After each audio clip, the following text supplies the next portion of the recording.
Hey folks, Ty Cohen here from KindleCashFlow.com, and I've got a great interview. I've got someone that is amazing in heart, soul, personality. Not only is she beautiful, but she also has a beautiful story. We just had some fun talking in the background, and I can't wait for you to hear what she has going on as well. I think that anyone that's publishing content, period, whether it's on Amazon or it's on your own platform, would be pretty pleased with the method that she's using right now. So with that, I want to welcome Rebecca Holman. Make sure do I have your last name right, Rebecca? Yes, Holman. Uh-huh. Okay, all right, perfect. So Rebecca, tell us a little bit about you. What's your background like, and how did you get started with publishing content on Amazon?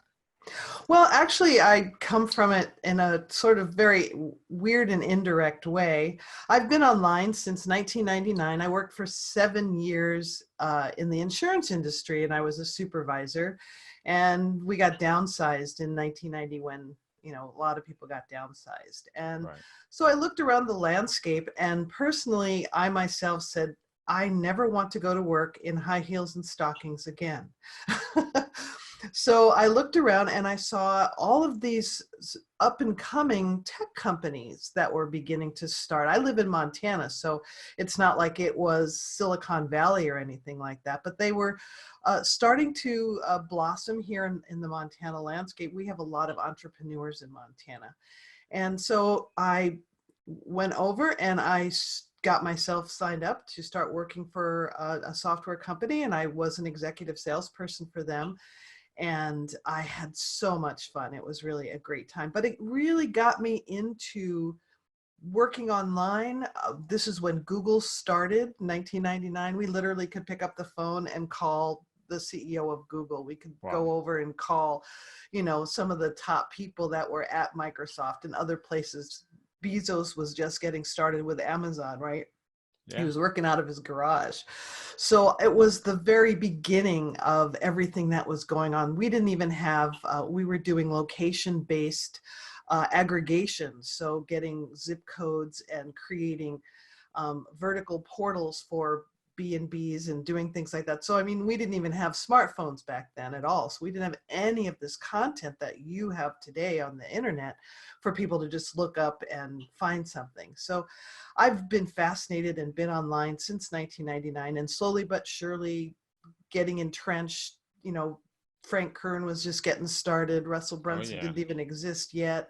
I actually had bought Russell Brunson's first potato gun product, I think, when he first came out. So he lives in Idaho next door to me. So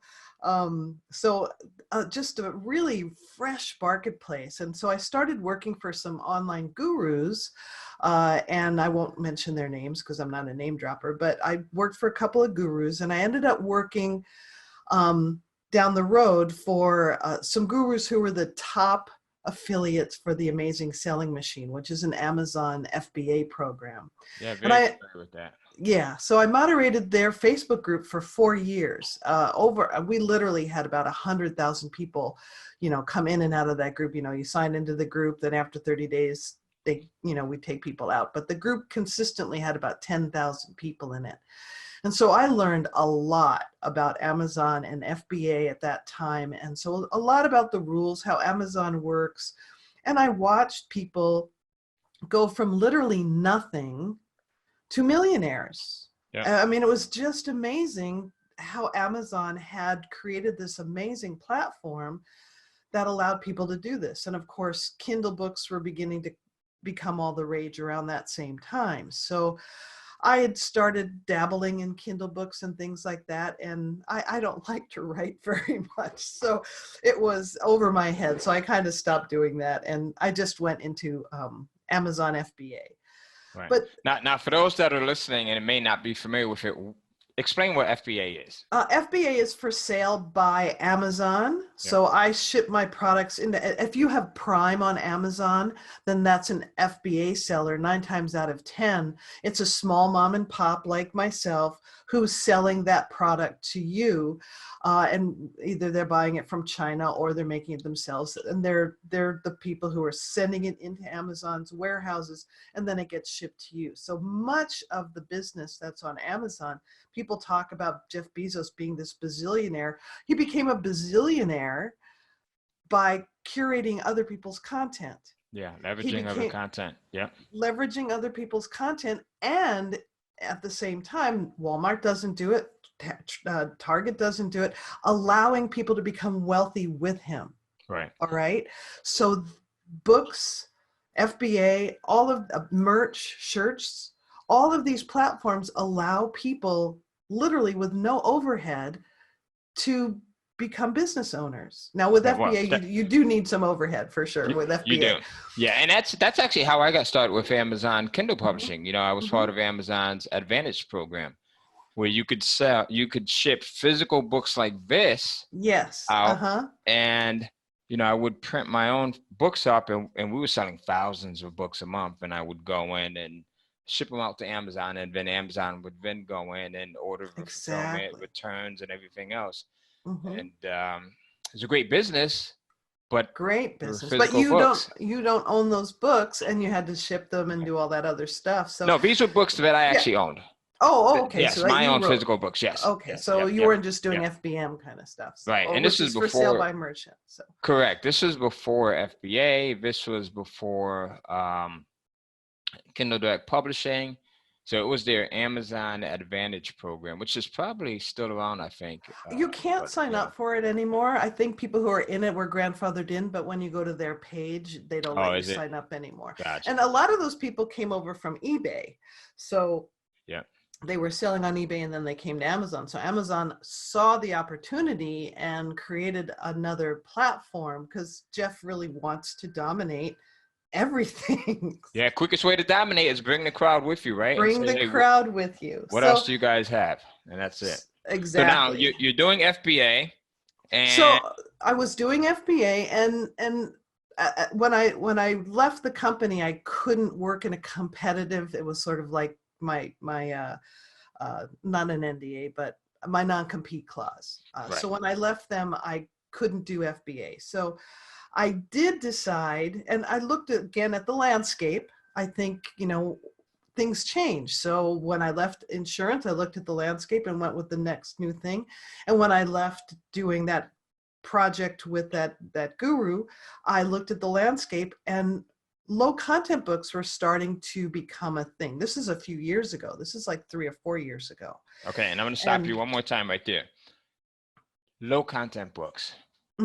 What are they? What are we talking about? So low content books, as I mentioned, I tried to do Kindle books and wasn't very successful, because I really don't like writing 10,000 words or 50,000 words. It's just not kind of where I sit. And I know you can hire people, and I do that sometimes. But low content books are planners, journals, notebooks. Well, there's no content, which literally are just lines and music paper interiors and those kinds of things. And when you think about, you go to school, every kid needs a notebook. So Amazon opened the doorway for people to take their graphic artwork and put it on a book cover, upload it, and just have lines inside. You could do that on Redbubble too, and other platforms where you're just putting a pretty image on a cover, and then they're selling the interior. So that's not rocket science there. And what's the other site? Because I know my support, once we release this, they're gonna get questions. What was the Redbubble. Redbubble. Okay, there you go. Perfect. People sell shirts and all kinds of. It's a print-on-demand platform. So got it. And Cafe Press also. You can do the same thing. You can put artwork on a notebook and sell it. So what Amazon did was slightly different. There was Create Space, which was the print arm. Yeah. And then, so many of us were printing our books on Create Space. So we weren't doing Kindle at all. Create Space or Lulu. Lulu's different. Yeah. Because I still get royalties from Lulu. There you go. You have 10, to buy 11 years ago. Oh my gosh, you're kidding. Really? Wow. Yeah. I talk about this stuff all the time. I'm like, it kind of, like, I got started maybe about 20 years ago or so. And when I think about it, it's like interesting to see some of these companies still around. Oh, sure. Lulu, sure. I don't think they were around 20 years ago. I probably got started with them maybe about 16 years ago or so. That's still a long time. Yeah, the way I guided is we moved here from Connecticut 15 years ago, and I was starting, and I had been involved with Lulu and advantage before we moved here. So you were writing books when you were 5? No, I'm You look 48. so young. I'm 48. Yeah, I'll take it. I'm almost 50 here. But Black don't crack, baby. Black that's don't exactly crack. it. That's exactly it. You know, and then my wife rubs this lotion and whatever the stuff is she Shea has. butter. Shea butter. That's exactly it. Mm-hmm. That is exactly it. So Secrets of now, Black Beauty. listen, now we're gonna be selling a bunch of shea butter and everything else. I love this. I love this. All right, so now. So low Go ahead. content books. So Amazon gave us the opportunity. Lulu, you have to pay Okay. for your book. You have to pay your printing runs. You have costs. So Amazon took away those costs. Just like with merch, you can upload a shirt and don't have to have any money to start a t-shirt business. Well, Amazon created a way for people to upload their books, and not all you need is an internet connection. That's literally all you need. And so with CreateSpace, that was the print arm of Amazon, and KDP was the Kindle side of Amazon. So over time, Kindle authors had said, well, we want to have our books in print. Why can't we do that with print? So Amazon said, okay. So it was a convoluted path, as you well know, to take your Kindle book and get it to CreateSpace and then merge them together. So Amazon ultimately last year said, we're going to get rid of CreateSpace, which was a third-party company that they had access to, and we're going to merge it into KDP. So on KDP now, I can, which is Kindle Publishing, Kindle Direct Publishing, KDP. Yep. And so on KDP, I can now upload my book, and as long as it doesn't need to be written in, as long as it's just a book that somebody's reading, I can connect it with a Kindle book and have a Kindle version. Isn't that a beautiful thing? It makes it so easier. So now your so Kindle amazing. book, your physical book, and now even if you go in over on Audible, right? We're releasing a program that tells you how to go in and convert your books to audio in the next couple of weeks. So you can have them all. Well, now low content books and no content books cannot be Kindle books. So that's the difference, because you need to write in them. Low content books and no content books, that's very important. There cannot be Kindle books. Right. Beautiful. There's a small caveat, which I'll get into here in just a second. So anything that has to be written in can't be on a Kindle. Number one, you'll get really seriously bad reviews if it does get approved by the reviewers, because a person will buy it on their Kindle, they can't write in it, and so you'll see tons of 1-star reviews, because people do make that mistake and sometimes the reviewers don't catch it. So just save yourself a headache and don't do it. But planners is a huge industry, multi-million-dollar industry. So making planners on Amazon has been a big push for this whole low content movement. That's kind of where people really got into it, being able to make quite a bit of money. I know people that make $20,000 a month doing low content. Wow. Doing notebooks. I could see that. I could see that with notebooks and things like that. Especially if you're an artist and you have really great, graphic capabilities, and you're understanding how to research your niche. Just like with anything on Amazon, research a niche, appealing to your niche is critical to being able to sell books. I also know people with 35,000 books that make pennies. Yes. So it's not the number of books, and that's kind of what's happening right now in this particular industry. Ingram Spark came out with an email yesterday saying they're no longer going to accept some of these mass-produced notebooks, partially because there are people using automation that are uploading thousands of spammy books. They're basically having copyright infringement and stealing people's interiors and covers and stuff. So Ingram Spark is standing up for their distribution partners, who are Amazon's distribution partners too. So it's just a matter of time for Amazon to maybe do a crackdown. And all of us that do good quality books are excited for this. Yeah, and you see that happen all the time. So with Amazon Kindle Publishing, when I first got started in it, people were publishing PLR, and you would see, Moby Dick, you'd see 100 copies of it. Right. And in 2011, they closed down all those accounts, remember? That was the big, so that could be happening now. Well, it's making people scared. And so my students that I teach, I told them never do any automation. Don't even have the stink of automation on your account. Smart. Amazon knows. Yeah. I was asked to test some of these automated uploaders, and I actually lost friends in the industry because I refused to have anything to do with it. And I told them, I said, you're ruining this for us. You're killing the golden goose by using this automation. Don't do it. So what's the best way for someone? You talked about doing research, right? So doing research is key, critical key. So what's the best way for someone to go in? You're thinking about publishing a low content or even a no content book. What's the best way to go in and find out what you should be publishing?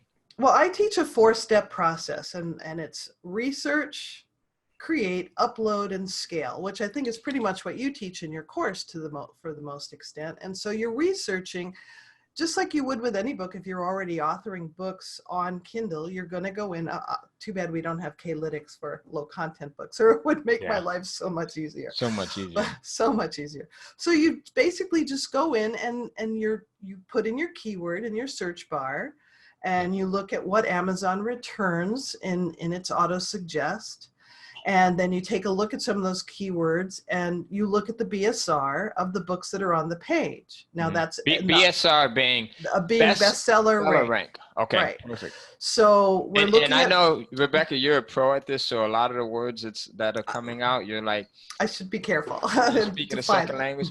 But we've got Johnny that's on here, or Rebecca, the second, who may just be new into low content and digital low content and no content.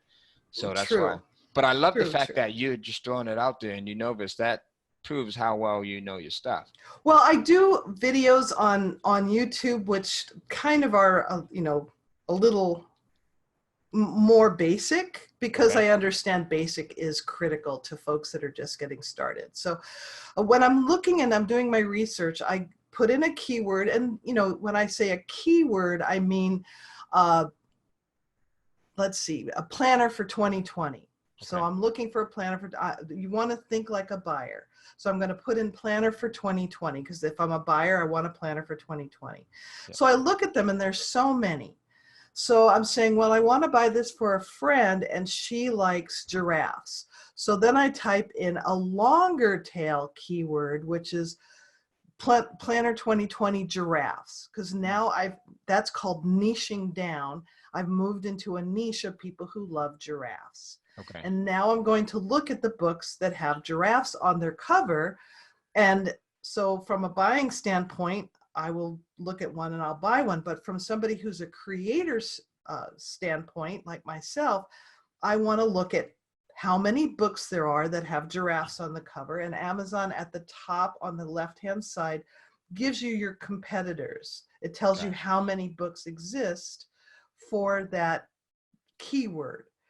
Now, yes and no, it's basically showing you the competition of close to and also exact and not exact. So you have to understand Amazon a little bit, but it gives you your competition. And so then I'll drill down into that to look at my bestseller rank for those books. If the bestseller rank is really high, like millions and 2 million, there aren't very many people buying very often. And so that's an indicator to me, sure, maybe I'll make a book or two, and I can make multiple books. And that's where this industry is awesome. I can make 10 notebooks, each with different giraffe graphics on the cover. Now, how long will it take you to do that? You've done your research and you know that there's a demand for notebooks with giraffes on them.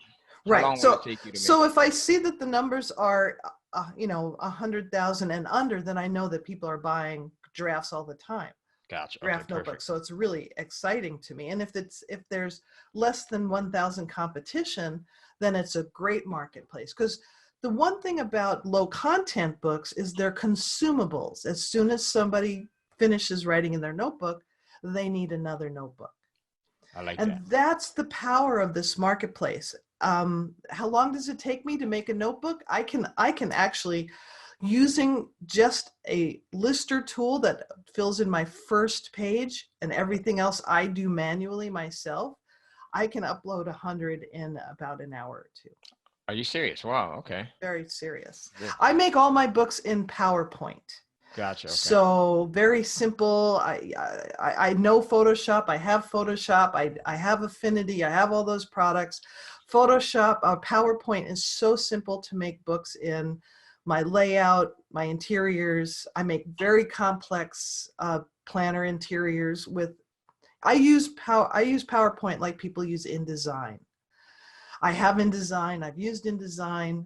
I can make a book in PowerPoint in minutes. That takes me a long time to make it in InDesign.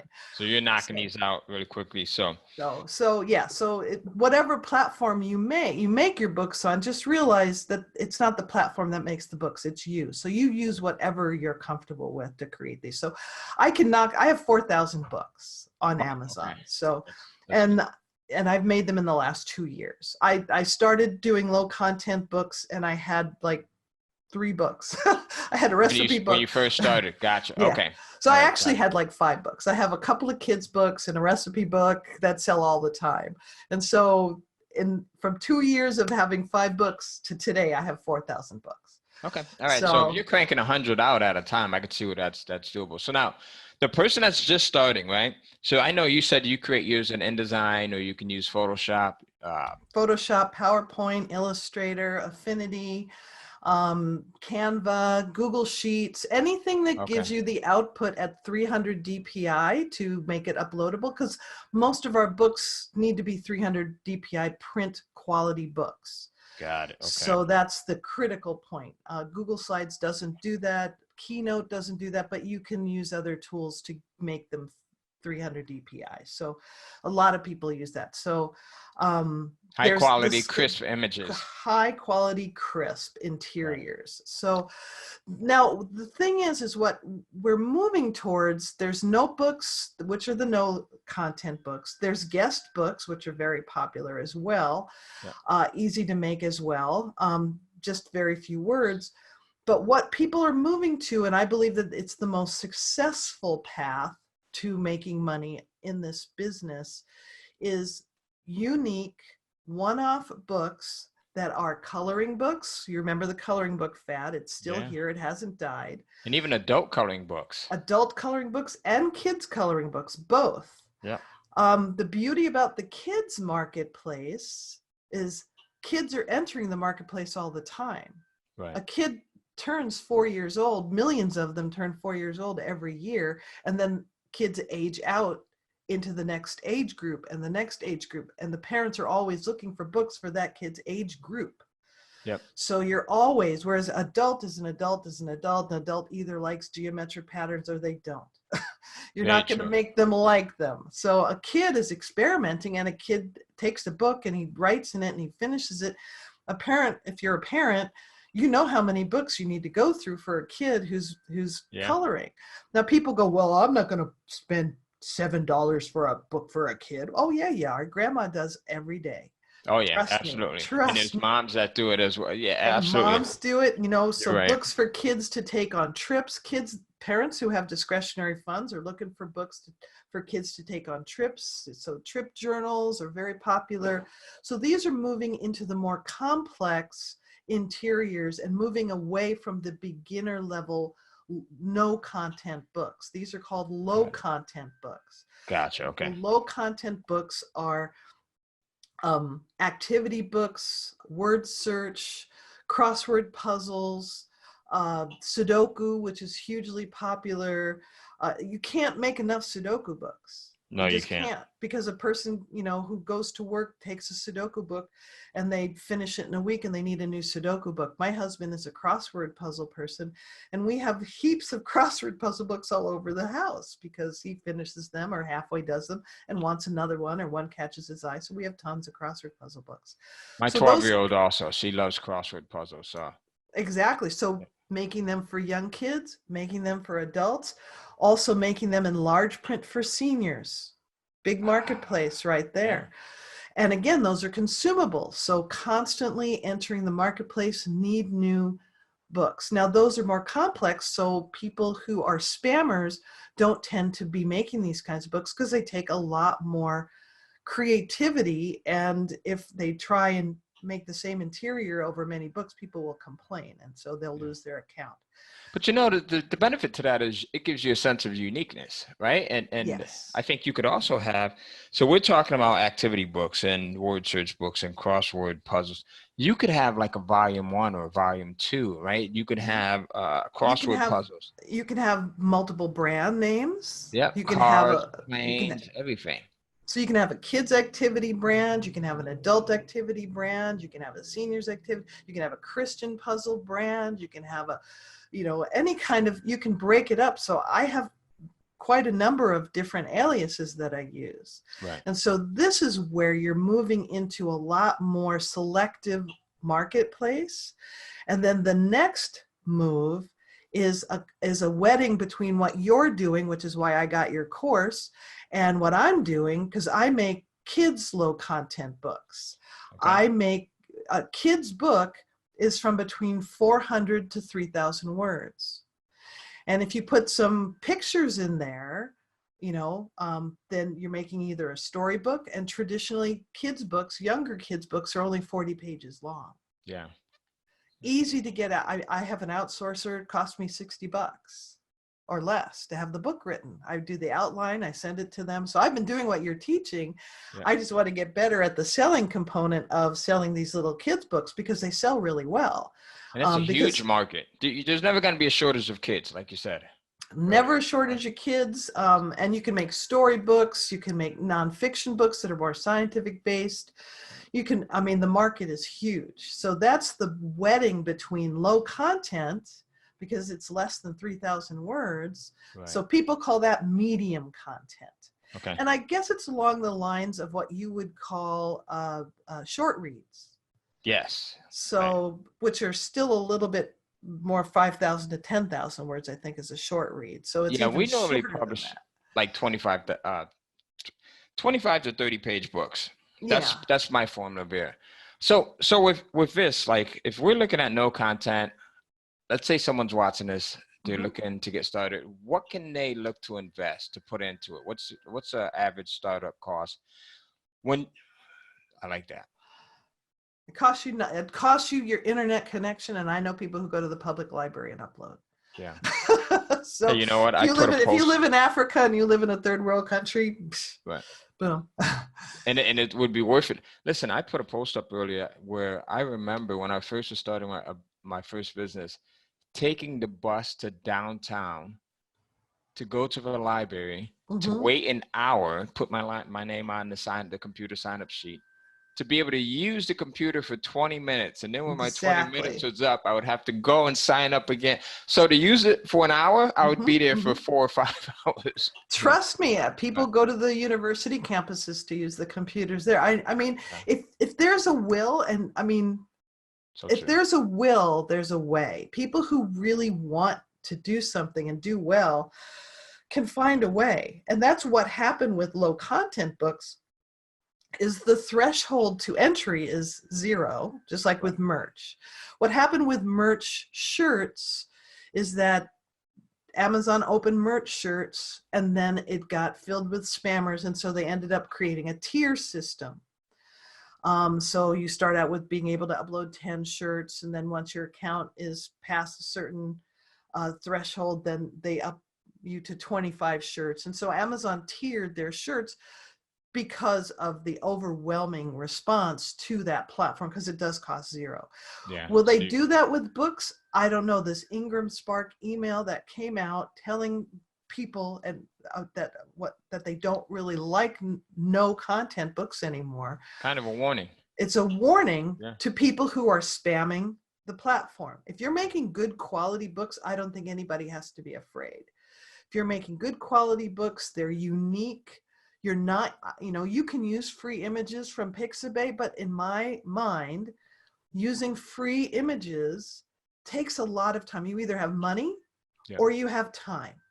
So if you're using free resources like Pixabay, you have to spend the time to make sure that it's not a trademarked image, that it's not stolen from someplace, that it's not an image that's uploaded incorrectly by somebody else, because you're the one who's going to get sued. That is true. That is So true. I would rather spend a little bit of money to buy images from the 10,000 graphic websites that are out there, Creative Fabrica, so many sites, Creative Market, and spend a little bit of money to have the peace of mind of the license. Then I don't have to run all over the place. And if Amazon writes me and says, prove that this is your content, I can send them my license, I can send them my interior, I can send them everything, and my books go through. So I never have to worry. Yeah, well, not in minutes, but I never have to worry. Well, meaning you could send them your license and yes, everything. In minutes. So you prove that you have the right. So where does someone get started? If someone is watching this, if they're interested, or if they're listening to this on a podcast, where would they go to get started? Well, of course, I'd love you to just buy my course, but at YouTube. Hey, YouTube teaches everything. Here's what I want to do, though. You have a YouTube channel. I do. It's Rebecca Holman Consulting. Okay, Rebecca Holman Consulting. And I can send you the link as well. We'll put and so I have a bunch of videos on there to help you get started. I show all my free research tools, which you might benefit from. So I use Amazon Suggestion Expander. Okay. I use DS Amazon Suggest.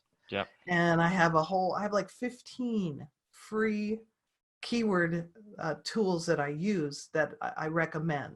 Keywords, and they can find these on my I have a whole playlist showing all that, and each one is a nugget of how I research. So each one shows a little bit how I research and go on to Amazon and show some different things of how to research on there.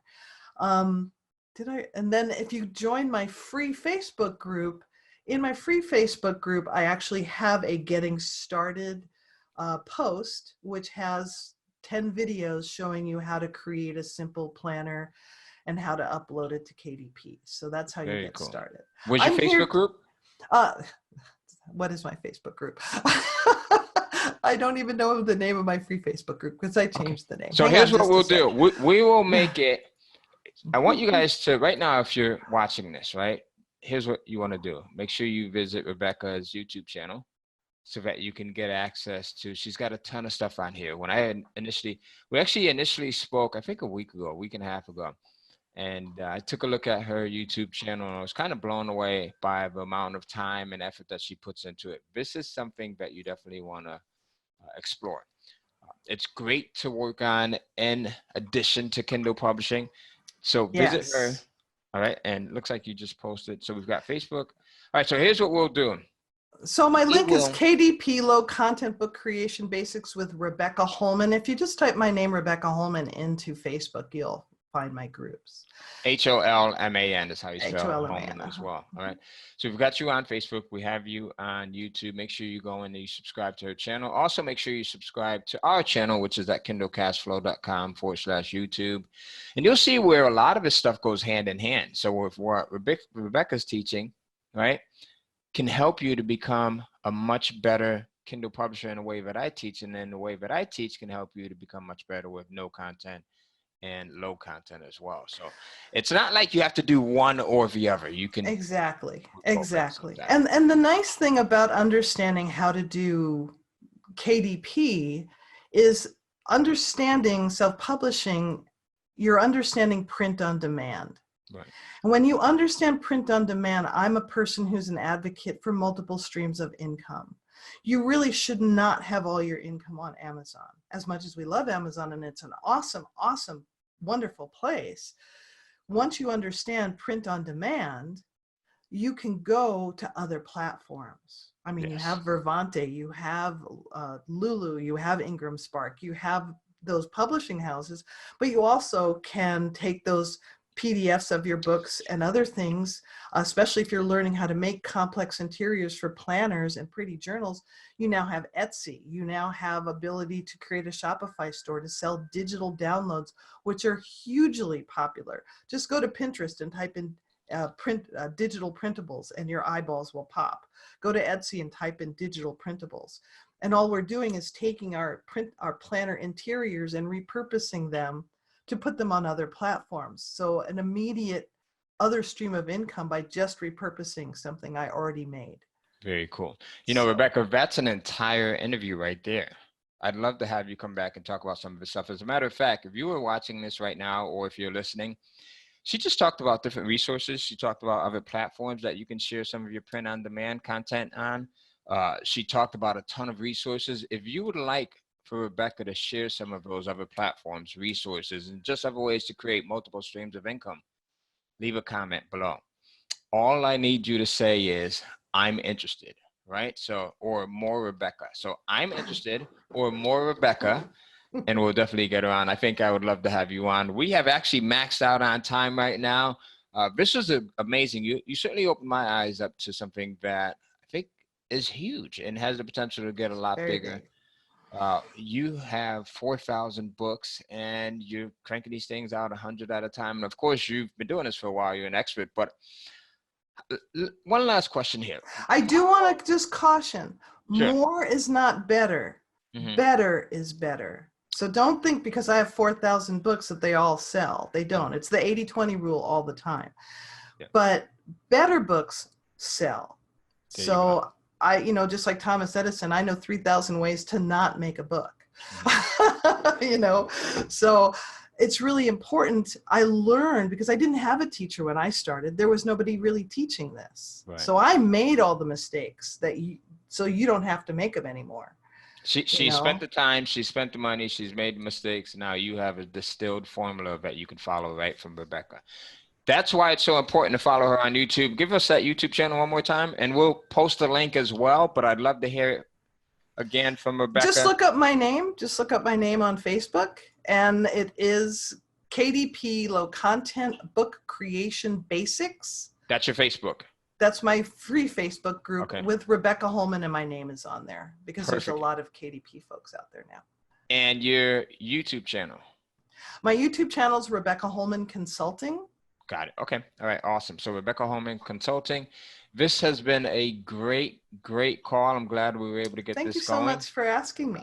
Absolutely. Absolutely. This was a lot of fun. I think you've opened up a lot. And I'm glad I discovered you in your class too. So I'm going to be adding some of your secret sauces into what I teach too for my low content people. So I'll be telling them about you too. So well, I have a feeling that we'll be seeing each other and talking to one another many more times in the future as well. And like I said, folks, make sure you go in and comment more Rebecca. I think I actually like that comment the best, right? So more Rebecca, if you want to hear about some of her other resources, other sites to share your print on demand, and just a ton of other things. I'm sure that, we can get a lot more into another interview. So let's see what the audience says. I think we're both here to help people become successful entrepreneurs, quit the 9-to-5, and make passive income for themselves and their family. I think you and I are both on the same mission.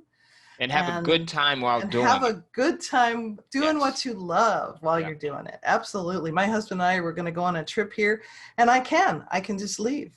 Yeah. I just need my phone and my laptop. That's what I wanted to talk to you about. That was going to be my last question there. So the thing that caught my interest was you put a post up in my Facebook group.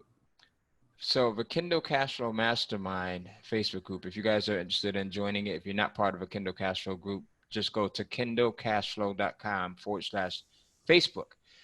So I saw a post by Rebecca that says something to the effect of, I retired my husband. Mm-hmm. All right. In 2 minutes, tell me a little bit more about that, because that was the whole reason why I wanted to interview you. And you blew me away with everything else, and I forgot about that. I'm 63 years old, and so you would not be able to tell. Black don't crack, baby. There we go. And so my husband was working super hard to the point that it was damaging his body. He worked in the newspaper industry and all the heavy lifting and all the other things like that. And so it was breaking my heart. Wow. And so I made a mission to, when the books came my way, I said, I'm going to set it so that I make a certain amount of money that replaces his salary, because I love what I'm doing. So it isn't hurting me to sit at a computer and, get up and use my rebounder, walk around the yard and come back and do some more work if I want to. So so for me to retire my husband, it was my mission to make enough books and have a consistent income coming in so that it would replace his salary, so that he didn't have to go and hurt himself anymore. And so I was able to do that last year. We paid off all our cars. Our cars are all paid for. our debt's all paid off. My college loan is paid off. All That is those very things, cool. that's what passive income does for us. It helps us be free. And There's so you nothing better than set a that. goal. Nothing better than that. Set a Nothing better than goal. that. Have a why. Have a why that keeps you. Because when things go up and down, you have to know when you're at the base of the hill, you have to have a reason to want to climb to the top. And I Correct. think Seth Godin has a book called The Dip, and he talks about how people quit at the wrong time.